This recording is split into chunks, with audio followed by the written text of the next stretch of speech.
Price the Lord. ദൈവത്തിൻ്റെ അതിപരിശുദ്ധമായ നാമം വാഴ്ത്തപ്പെടുമാറാകട്ടെ. നല്ലൊരു പ്രഭാതം കൂടി കർത്താവ് ദാനമായി നൽകിയത് ഓർത്ത് ദൈവത്തിന് നന്ദി പറയാം. എല്ലാ പ്രിയപ്പെട്ടവർക്കും ക്രിസ്തുവേശുവിൽ സ്നേഹവന്ദനം. സ്നേഹത്തിനാഴി തന്നിൽ മുങ്ങി ഞാനിന്നു മണ്ണിൽ, സ്നേഹത്തിനാഴി തന്നിൽ മുങ്ങി ഞാനിന്നു മണ്ണിൽ, ആമയം മാറിയും ആനന്ദമേറിയും വാഴുന്നു ഭീതിയെന്നീ.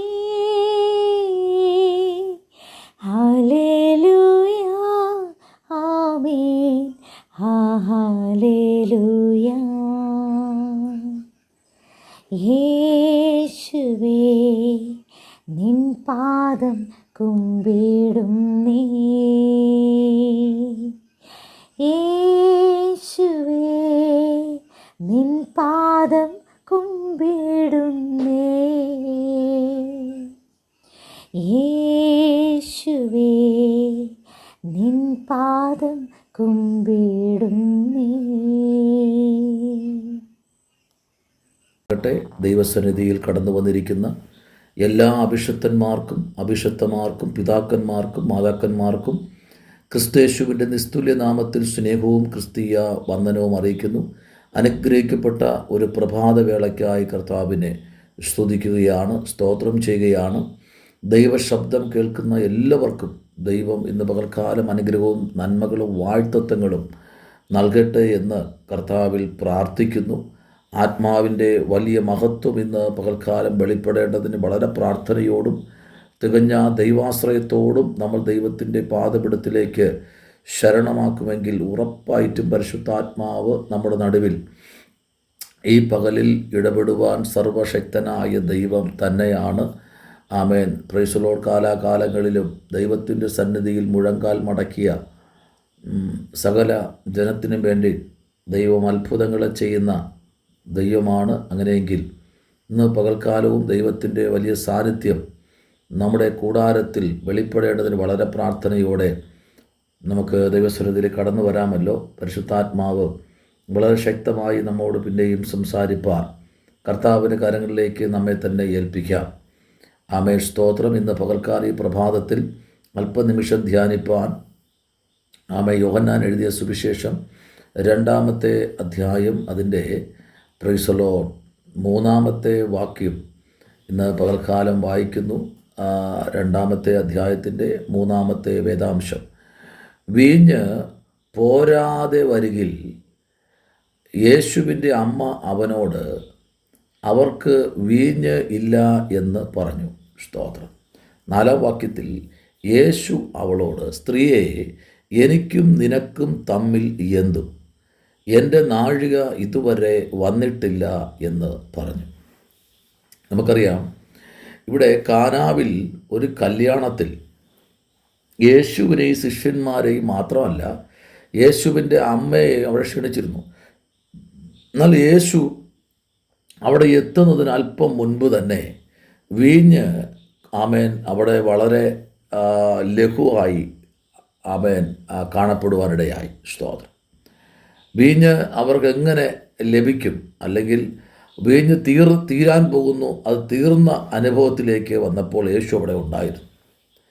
അപ്പോൾ യേശു ആ കാനാവിലെ കല്യാണ വീട്ടിൽ യേശു അവിടെ നിൽക്കുമ്പോൾ തന്നെ യഹൂദന്മാരുടെ വലിയ ഒരു പ്രധാനപ്പെട്ട ഏറ്റവും അവർ പ്രാധാന്യം കൊടുക്കുന്ന ഒരു കല്യാണത്തിലാണെങ്കിലോ അവിടെ എന്ത് ഫംഗ്ഷൻ നടന്നാലും യഹൂദൻ്റെ വീട്ടിനകത്ത് വീഞ്ഞ് കുറയാൻ പാടില്ല. പ്രധാന ഒരു വിഷയമാണ് വീഞ്ഞ്. അവർ ഏത് കാര്യത്തിലേക്ക് അവർ ചെയ്താലും അവർ വീഞ്ഞ് പ്രധാനമാണ്. ആമേൻ. അപ്പോൾ യേശു അവിടെ നിൽക്കുമ്പോൾ തന്നെ ഇവിടെ വീഞ്ഞ് തീർന്നു. സ്തോത്രം. എന്നാൽ ആമേൻ, യേശുവിൻ്റെ അമ്മ എന്ന് പറയുകയാണ്. അപ്പോൾ യേശു പറഞ്ഞ കാര്യം ഇതാണ്, ആമേൻ, എൻ്റെ നാഴിക ഇതുവരെയും വന്നിട്ടില്ല. സ്തോത്രം. എന്നാൽ പിന്നെയും പിന്നെയും അവൻ്റെ അമ്മയോട് അല്ലെങ്കിൽ മറിയയോട് വന്ന് ഒത്തിരി പേര് വന്ന് പറയുകയാണ്, വീഞ്ഞ് തീർന്നു, നിങ്ങളൊന്ന് പറയണം എന്നൊക്കെ. എന്നാൽ അവൻ്റെ അമ്മ ശുശ്രൂഷക്കാരോട് അവൻ നിങ്ങളോട് എന്തെങ്കിലും കൽപ്പിച്ചാൽ അത് ചെയ്യുവീൻ എന്ന് പറഞ്ഞു. കണ്ടോ, യേശുവിൻ്റെ അമ്മയോട് വന്ന് എല്ലാവരും പറയുകയാണ്, മോനോട് പറയണം, അല്ലെങ്കിൽ യേശുവിനോട് പറയണം, വീഞ്ഞ് തീർന്നു. സ്തോത്രം. ആമേൻ. അപ്പോൾ ഒരു മധ്യസ്ഥ എന്ന നിലയിൽ യേശുവിൻ്റെ അമ്മ പോയി പറയുകയാണ്. എന്നാൽ നോക്കിയേ, അവിടെ പറയുക ശുശ്രൂഷക്കാരോട്, അവൻ എന്തെങ്കിലും, പ്രൈസ് ദി ലോർഡ്, അവൻ നിങ്ങളോട് എന്തെങ്കിലും കൽപ്പിച്ചാൽ, എന്താണോ നിങ്ങളോട്, എനിക്ക് അറിയത്തില്ല അത് നിങ്ങളോട് എന്താണോ സംസാരിക്കുന്നത്, നിങ്ങളടുത്ത് ഇനി എന്താണ് അടുത്ത കാര്യത്തിലേക്ക് വരുമ്പോൾ എന്താണ് അവൻ നിങ്ങളോട് പറയുന്നത്, അത് നിങ്ങൾ ചെയ്യണം. Praise the Lord. അത് നിങ്ങൾ ബാധ്യസ്ഥരാണ്. അപ്പോൾ ചെയ്യുന്ന കാര്യങ്ങൾ, അവർ പറയുന്ന കാര്യങ്ങൾ നിങ്ങൾ ചെയ്താൽ ഉറപ്പായിട്ടും അതിനകത്ത് ഒരു വലിയ റിസൾട്ട് വെളിപ്പെടും. Praise the lord. അപ്പോൾ ഈ കല്യാണ ദിവസം വീഞ്ഞ് തീർന്നു കഴിഞ്ഞാൽ ആ വീട്ടിനകത്ത് പ്രശ്നം ഉണ്ടാകും. കാരണം വീഞ്ഞാണ് പ്രധാനപ്പെട്ട അതിഥി എന്ന് പറയുന്നത്. ആ അതിഥിക്ക് അവിടെ കുറവ് വന്നു കഴിഞ്ഞാൽ അവിടെ പ്രശ്നമാകും, വഴക്കുകളാകും, പിന്നെ അങ്ങോട്ടും ഇങ്ങോട്ടും പ്രശ്നങ്ങളായി രൂക്ഷമാകും, നാണക്കേടാകും. അപ്പോൾ യേശു ആ കുറവിനെ, പ്രൈസ് ദി ലോർഡ്, ഹല്ലേലൂയ, അവിടെ പരിഹരിക്കുകയാണ്.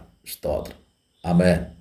നോക്കിക്കേ, 6-ാമത്തെ വാക്യവും 7-ാമത്തെ വാക്യവും നമ്മൾ വായിക്കുമ്പോൾ പറയുന്നത്, അവിടെ യഹൂദന്മാരുടെ ശുദ്ധീകരണ നിയമം അനുസരിച്ച് 2-3 പറ വീതം കൊള്ളുന്ന 6 കൽപ്പാത്രം ഉണ്ടായിരുന്നു. സ്തോത്രം.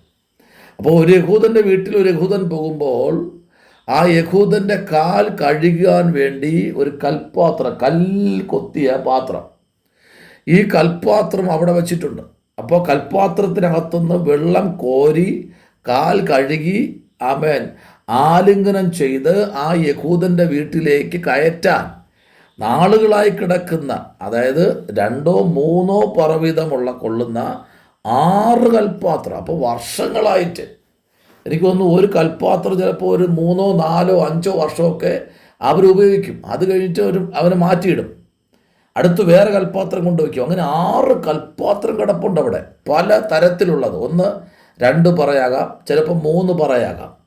അപ്പോൾ 2 പറയുള്ളതുകൊണ്ട് 3 പറയുള്ളതുകൊണ്ട്, അപ്പം 2 ഐറ്റം കൽപ്പാത്രം ഉണ്ട് അവിടെ. അതിനെ ശുദ്ധീകരിക്കാൻ നോക്കി 7-ാം വാക്യം പറഞ്ഞു, യേശു അവരോട് ഈ കൽപ്പാത്രങ്ങളിൽ വെള്ളം നിറപ്പീൻ എന്ന് പറഞ്ഞു. അവർ വക്കുവോളം നിറച്ചു. അപ്പോൾ യേശു പറഞ്ഞു, ഈ 2-3 പറ വീതം. അപ്പോൾ 2-3 പറ, അപ്പം പല നിലയിലുള്ള പാത്രം കിടപ്പുണ്ട് അവിടെ. ഇതിനെ നിങ്ങൾ കഴുകിയിട്ട് എന്ത് ചെയ്യണം? ഇതിനകത്ത് വെള്ളം കോരി നിറയ്ക്കണം. ആമേൻ. ഇപ്പം യേശു പറഞ്ഞ ഉടൻ തന്നെ അവരെന്ത് ചെയ്തു. ആമേൻ. നമ്മൾ അതിനം പറയുന്നില്ലേ, അനുസരിക്കുന്ന യാഗത്തെക്കാളും ശ്രദ്ധിക്കുന്നത് മുട്ടാടുകളുടെ മേധസ്സിനേക്കാളും നല്ലത്. അപ്പോൾ ദൈവം ഒന്ന് കൽപ്പിച്ചാൽ അതേപോലെ തന്നെ ചെയ്യണം. Praise the lord. ആമേൻ. ഇന്നൊരു സ്നാനപ്പെടാൻ പറഞ്ഞാൽ, ആമേൻ, പാസ്റ്റർക്ക് വേറെ പണിയൊന്നുമില്ല, സ്നാനപ്പെടാൻ പറയുക. സ്തോത്രം. പാസ്റ്റർ പറഞ്ഞാൽ ഇന്ന് ആരാ അനുസരിക്കുന്നത്? ഇവിടെ ദൈവം പറഞ്ഞിട്ട് അനുസരിക്കില്ല, പിന്നെയാണ് സഭയിൽ ശുശ്രൂഷൻ പറഞ്ഞ് അനുസരിക്കുന്നത്. പാസ്റ്റർ അങ്ങനെ പറയും. പാസ്റ്റർ പറയും ഉപവസിക്കാൻ പറഞ്ഞാൽ പറയും, പാസ്റ്റർക്ക് വേറെ ഒരു പണിയില്ല, ഉപവസിക്കാൻ പറയുക. സ്തോത്രം. പാസ്റ്റർക്ക് എന്താ പ്രാർത്ഥിച്ച കുഴപ്പം? ഇപ്പോൾ പാസ്റ്റർ മേലാണ് എല്ലാവരും ഏൽപ്പിക്കുന്നത്. പാസ്റ്ററെ എനിക്ക് വേണ്ടി പ്രാർത്ഥിക്കണം, പാസ്റ്ററെ എനിക്ക് വേണ്ടി പ്രാർത്ഥിക്കണം, എൻ്റെ മക്കൾക്ക് വേണ്ടി പ്രാർത്ഥിക്കണം, പാസ്റ്ററെ ഇപ്പോൾ പാസ്റ്റർ മേലെല്ലാം കൊണ്ടൊക്കെ വച്ചുകൊടുക്കുക. സ്തോത്രം. ആമേൻ. എന്നാൽ ഒന്ന് തമ്മിൽ ഭാരം ചുമക്കാൻ ആരും തയ്യാറാകുന്നില്ല. നോക്കിക്കേ. എന്നിട്ട് ആമേൻ ഇവിടെ പറയുകയാണ്, പ്രൈസ് ദി ലോർഡ്, ആമേൻ, യഹൂദന്മാരുടെ ശുദ്ധീകരണ നിയമം അനുസരിച്ച്. അപ്പോൾ അവരുടെ ശുദ്ധീകരണ നിയമം അനുസരിച്ച്, അപ്പോൾ എല്ലാവരുടെ വീട്ടിലും എന്തുണ്ട്? ഈ കൽപ്പാത്രമുണ്ട്. എന്നാൽ ആമേൻ, പ്രൈസ് ദി ലോർഡ്, ഇത്രയും വലിയ കൽപ്പാത്രം ഉള്ളത് പ്രധാനപ്പെട്ട യഹൂദൻ്റെ വീട്ടിലാണ്. Price the Lord. പ്രധാനപ്പെട്ടവരുടെ വീട്ടിൽ. ആമേൻ. അപ്പോൾ VIP പോലെ ജീവിക്കുന്ന യഹൂദന്മാരുണ്ട്. അവരുടെ വീട്ടിനകത്ത്, അവരുടെ മുറ്റത്താണ് ഈ പാത്രം. ഒത്തിരി പേരവിടെ വരുന്നതാണ്. ആമേൻ. അപ്പോൾ ശ്രദ്ധിക്കണം. അപ്പോൾ അങ്ങനെ ഈ പാത്രത്തിൽ കോരി അവരെന്ത് ചെയ്തു? വക്കോളം നിറച്ചു. സ്തോത്രം. പിന്നെ യേശുവോടെ പോയി വലിയ പ്രാർത്ഥനയൊന്നും പ്രാർത്ഥിച്ചില്ല. അവർ വക്കോളം നിറച്ചത് കണ്ടപ്പോൾ, ഇപ്പോൾ കോരി ആമേൻ വിരുന്ന് വാഴയ്ക്ക് കൊണ്ടുപോയി കൊടുപ്പീൻ എന്ന് അവൻ പറഞ്ഞു. അവർ കൊണ്ടുപോയി കൊടുത്തു. ആമേൻ, സ്തോത്രം. അത് എവിടെ നിന്നു എന്ന് വെള്ളം കോരിയ ശുശ്രൂഷക്കാരല്ലാതെ ആമേൻ വിരുന്ന് വാഴി അറിഞ്ഞില്ല. ആമേൻ, സ്തോത്രം. വീഞ്ഞ് തീർന്നത് ആമേൻ വെള്ളം കോരി ആമേൻ ആമേൻ കോരി കൊണ്ടുവന്നവർ പോലും ഇത് അറിഞ്ഞിട്ടില്ല. സ്തോത്രം. അപ്പോൾ നോക്കിക്കേ, ഇത്രയും വലിയ അത്ഭുതം യേശു അവിടെ ചെയ്യുമ്പോൾ ആമേൻ വിരുന്ന് വാഴി പോലും രുചിച്ച് നോക്കിയപ്പോൾ ആമേൻ, സ്തോത്രം, മണവാളനെ വിളിച്ച് എല്ലാവരും ആദ്യം നല്ല വീഞ്ഞും ആമേൻ ശേഷം ലഹരി പിടിച്ച ശേഷം ആമേൻ ഇളതുമായതും ആമേൻ കൊടുക്കാറുണ്ട്. നീ നല്ല വീഞ്ഞ് ഇതുവരെയും ആമേൻ സൂക്ഷിച്ച് വച്ചില്ലയോ? Praise the lord. ആമേൻ എന്ന് അവരോട് ചോദിക്കുക. അപ്പോൾ ഇന്നലെ വരെ ആമേൻ അല്ലെങ്കിൽ കഴിഞ്ഞ ദിവസം വരെ വലിയ അത്ഭുതങ്ങളിലേക്ക് ആമേൻ നല്ല നല്ല വീഞ്ഞുകളൊക്കെ അവർ കൊടുത്തു.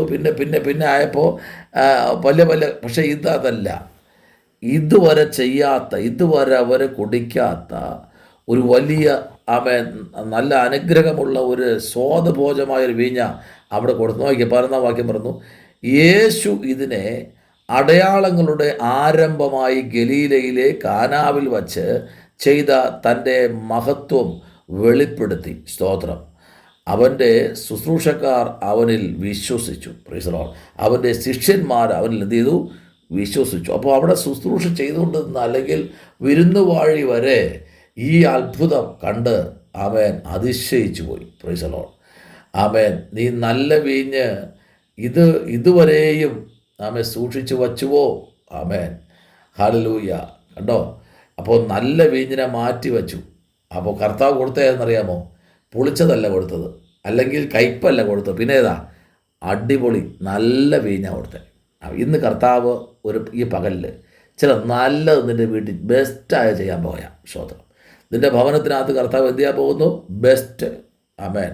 ഇതുവരെ ആർക്കും ചെയ്യാൻ കഴിയാത്ത അടിപൊളിയായ കാര്യങ്ങൾ ഇന്ന് പകൽക്കാലം പിള്ളേർ പറയുന്നത് പോലെ ചെയ്യാൻ അവൻ ബാധ്യസ്ഥനാണ്.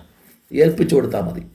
ആമേൻ. ഒഴിഞ്ഞിരിക്കുന്നതെല്ലാം പുറക്കി ഫ്രണ്ടിൽ പോയി കർത്താവ് ഒഴിഞ്ഞിരിക്കുന്നത് നിറയ്ക്കാൻ പറഞ്ഞ ആ പാത്രത്തിൽ കൈവച്ചുകൊണ്ട് പ്രാർത്ഥിയിരുന്നേ. ഇന്ന് പകൽക്കാലം കാനാവിലെ കല്യാണ വീട്ടിൽ ചെയ്ത അത്ഭുതം നിൻ്റെ വീട്ടിനകത്ത് കർത്താവ് ചെയ്യാൻ പോയാൽ പലതും ഒഴിഞ്ഞിരിക്കുന്നതിനെ നിറയ്ക്കാൻ എൻ്റെ കർത്താവിന് കഴിയും. ആമേൻ. നാൾതോറും നിൻ്റെ ഭാരങ്ങളെ ചുമക്കുന്ന കർത്താവിന് പകൽക്കാലം ചില അത്ഭുതങ്ങൾ ഗലീലയിൽ ചെയ്യാൻ കഴിയുമെങ്കിൽ ഇന്ന് പകൽക്കാലം ആമേൻ മുതൽ ഈ രാത്രി വരെയും നിങ്ങളുടെ പ്രാർത്ഥനാ മുറിക്കകത്ത് പ്രാർത്ഥിക്കൂ. ആമേൻ. ഇന്ന് പകലിൽ ഈ പ്രഭാതത്തിൽ ഒരു വലിയ അത്ഭുതം ദൈവം ചെയ്യാൻ പോകുകയാണ്. സ്തോത്രം. ആമേൻ. കാനാവിലെ കല്യാണ വീട്ടിൽ അത്ഭുതം ചെയ്ത കർത്താവ് ഇന്ന് പകലിൽ ആ യഹൂദന്മാരുടെ നടുവിൽ ആമേൻ യഹൂദൻ്റെ കുടുംബത്തെ യഹൂദൻ്റെ ജീവിതത്തെ മാന്യതയോടെ നടത്തിയ ദൈവത്തിന് ഈ പ്രഭാതത്തിൽ സ്തോത്രം ചെയ്തുകൊണ്ട് നമുക്ക് പ്രാർത്ഥിക്കാം. അവൻ എന്തെങ്കിലും പറയുന്നുവെങ്കിൽ അത് ചെയ്യുവീൻ. ഹല്ലേലൂയ. കർത്താവ് നമ്മെ അനുഗ്രഹിക്കട്ടെ. പരിശുദ്ധനായ ദൈവമേ, സ്വർഗ്ഗീയ പിതാവേ, നല്ല ശനിയാഴ്ച പകലിനായി സ്തോത്രം. ഈ നവംബർ മാസത്തിൻ്റെ അവസാന ശനിയാഴ്ച കർത്താവ് ഇനി ഒരു ദിവസം കഴിഞ്ഞാൽ ഞങ്ങൾക്ക് കർത്താവെ സ്തോത്രം ചെയ്യുന്ന ഈ മാസം വിട്ട് കടന്നു പോവുകയാണ്. ഇനി ഈ വർഷത്തിൽ കർത്താവെ വളരെ ദിവസങ്ങളും മാസങ്ങളൊന്നുമില്ല, വളരെ ചുരുങ്ങിയ ചില മണിക്കൂറുകൾ മാത്രം നിൽക്കുമ്പോൾ കർത്താവ് ഞങ്ങളെ അനുഗ്രഹിക്കണം, കർത്താവ് ഞങ്ങളെ മാനിക്കണം. ഇന്നത്തെ ദിവസം ഞങ്ങളുടെ ജീവിതത്തിൽ ഏറ്റവും ബെസ്റ്റായി തീരുവാൻ കർത്താവ് സഹായിക്കണമേ. നല്ല ദിവസമായി തീരുവാൻ സഹായിക്കണം. അത്ഭുതം ചെയ്യും. യേശുവിൻ അൻപുള്ള നാമത്തിൽ തന്നെ. ആമേൻ. God bless you. ദൈവം അനുഗ്രഹിക്കട്ടെ.